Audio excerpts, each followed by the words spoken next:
हम आपके लिए लाते हैं दुनिया भर से कानूनी खबरें, दुनिया भर की अदालतों के अनोखे और दिलचस्प मुकदमात के हालात व वाक़यात।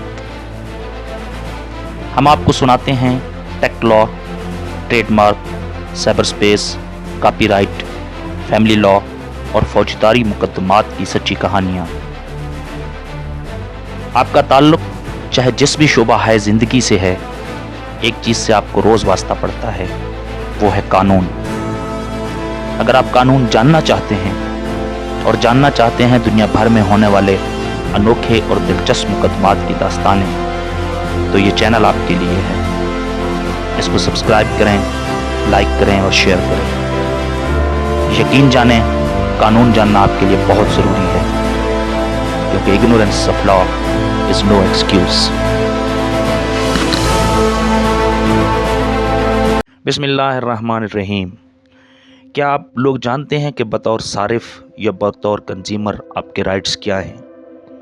अगर बतौर सारिफ या बतौर कंज्यूमर आपके हकूक़ कहीं पे सल्ब हो जाएं, आपको कोई डिफेक्टिव प्रोडक्ट दी जाए या कोई फॉल्टी सर्विसेज दी जाए, तो उसका तरीक़ाकार क्या है?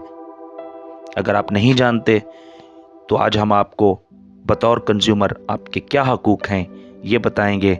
लेकिन इससे पहले हम आपको एक कंज्यूमर लॉ पे दिलचस्प मुकदमे की रुदात सुनाते हैं।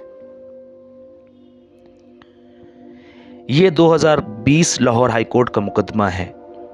सैयद नईमुद्दीन, जिसकी इंग्लैंड इमिग्रेशन ट्रिब्यूनल में एक अपील ज़ेर समाअत थी, उस अपील के लिए उसने पाकिस्तान से कुछ कागजात भिजवाने थे।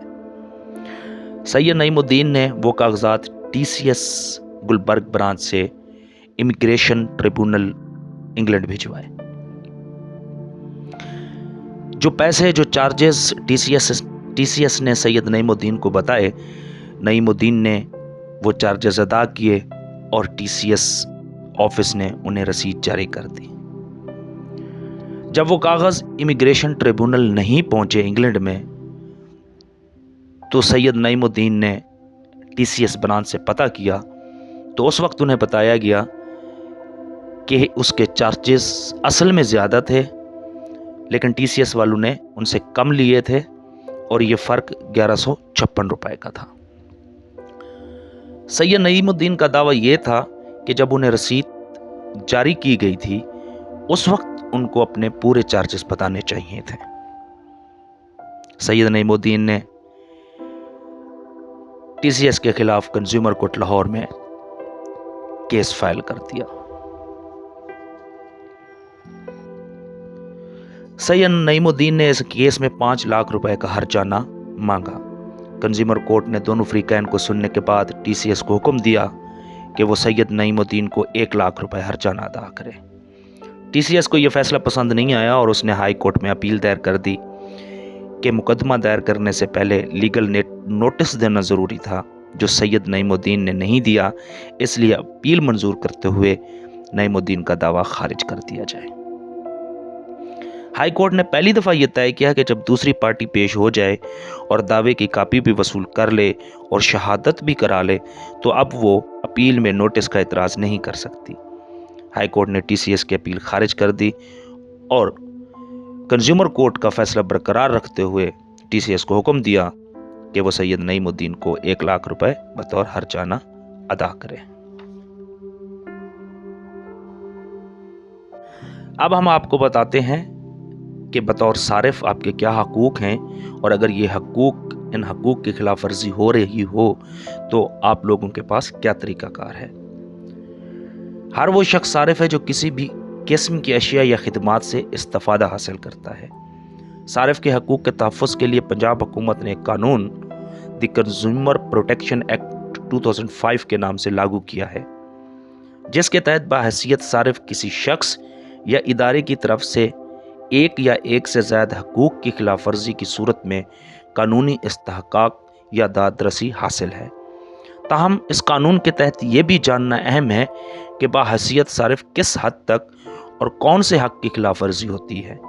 मसलन गैर मियारी खुराक से सेहत को नुकसान, डब्बों में बंद अशिया पर दर्ज जाली कीमतें, वज़न और पैमाइश में कमी, बिजली, पानी और गैस के इजाफी बिलों, म्यूनसिपल कॉरपोरेशन के फ्राहम करदा पानी में गंदगी, जाली अद्वियात, मार्केट में अशिया खुर्दनोश या इस्तेमाल की अशिया के मुतालिक शिकायत हो सकती हैं। पंजाब हाई कोर्ट के तहत हुकूमत पंजाब ने मज़कूरा कानून के तहत अदालतें तश्कील दी हैं, जो कि ज़िलाई मुनसिफ अमन या डिस्ट्रिक्ट जज पर मुश्तमिल होगी और हर एक ज़िले के लिए अलहदा कोर्ट मुकर्रर की गई है। ये अदालतें अपनी मकामी दायरा इख्तियार में मुद्दा अलय की दरख्वास्त सुनेगी, जो कि दावा दायरी के वक्त वहाँ रिहाइश पजीर हों या कारोबार करते हों या जहाँ ऐसा वाक़या रूनुमा हुआ हो, जहाँ मुद्दई या सारिफ को नुकसान पहुँचा हो और अदालत ने तहरीरी तौर पर तैयार कुनिंदा को हाजिर होने का हुक्म दिया हो और मतलूबा खिदमात या अशिया मेयार के मुताबिक ना हों या कानून हाजा के मुनाफी हों, तो ऐसी सूरत मुद्दई या सारिफ के नुकसान की तलाफ़ी की जाएगी। अदालत खिदमात या अशिया के दावे पर कार्रवाई करने से कबल मुद्दा अलय को उसकी एक नकल भिजवाएगी, ताकि वो 15 यौम के अंदर अंदर अपना जवाब दायर करा सके, जिसमें अगर मुद्दा अलय इल्ज़ाम से इनकारी हो जाए तो अदालत सारिफ, मुद्दई और मुद्दा अलय का बाहमी तस्फिया करेगी। जहाँ ये बात साबित हो कि अशिया नुक्स ज़दा थीं और इंडस्ट्री के मुकर्रर करदा मेयार के मुताबिक ना थीं, ऐसी सूरत में इन अशिया की जांच पड़ताल इंडस्ट्री के मुकर्रर करदा मेयार के मुताबिक होगी और इसके लिए अदालत महरीन की राय तलब कर सकती है। ताहम अदालत इन अशिया को लेबार्ट्री भी भिजवा सकती है, जहां पर उसकी मजीद जांच पड़ताल होगी। वाज़ेह रहे कि अदालत का मुद्दा अलय को तलब करना, उससे गवाही लेना, गवाही के तौर पर किसी दस्तावेज़ का तलब करना या दीगर मवाद का तलब करना, गवाही पर हलफ लेना, मुआयना कमीशन का मुकर्रर करना, इसके अलावा वो दीगर कोई भी तरीक़ाकार जो कि अदालत मुनासिब समझे करने के लिए अदालत ज़ाब्ता दीवानी के तहत हासिल इख्तियारात इस्तेमाल कर सकती है। ताहम अदालती कार्रवाई ज़ाब्ता फौजदारी और ताज़ीरात पाकिस्तान के तहत अमल में लाई जाएगी।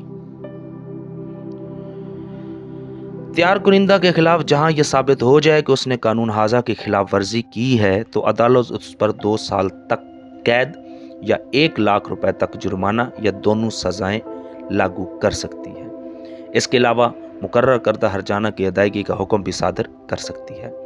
अदालती हुक्म की खिलाफ वर्जी की सूरत में कम से कम 1 माह और ज़्यादा से ज़्यादा 2 साल कैद और 1 लाख रुपए जुर्माने की सज़ा बाशमूल उस नुकसान के जो कि सारिफ को हुआ हो और उस पर हर्जाना की अदायगी जो कि अदालत ने मुकर्रर की हो का हुक्म सादर कर सकती है। मुतासरा फरीक 30 यौम के अंदर अंदर अदालत आलिया में अपील दायर कर सकता है। बसूरत दीगर अपील ना की गई हो तो हुक्म हतमी तस्लीम किया जाएगा। वाज़ेह रहे कि जहाँ जहाँ अदालत ये समझे कि मुकदमा झूठ पर मबनी है, तो अदालत उसे खारिज करके मुद्दई पर 10,000 रुपये तक जुर्माना लागू करेगी और साथ साथ इस माली खर्चे की अदायगी का भी हुक्म सादर कर सकती है, जो कि मुद्दा अलय ने दौरान मुकदमा बर्दाश्त किया हो। ये सारी मालूमात सिर्फ इंफॉर्मेशन के लिए थी, आपकी मालूमात के लिए थी। अगर आप बतौर कंज्यूमर को केस करना चाहते हैं तो सबसे पहले किसी एक्सपर्ट्स के साथ मशवरा करें। मशवरा करने के बाद फिर ये दावा दायर करें।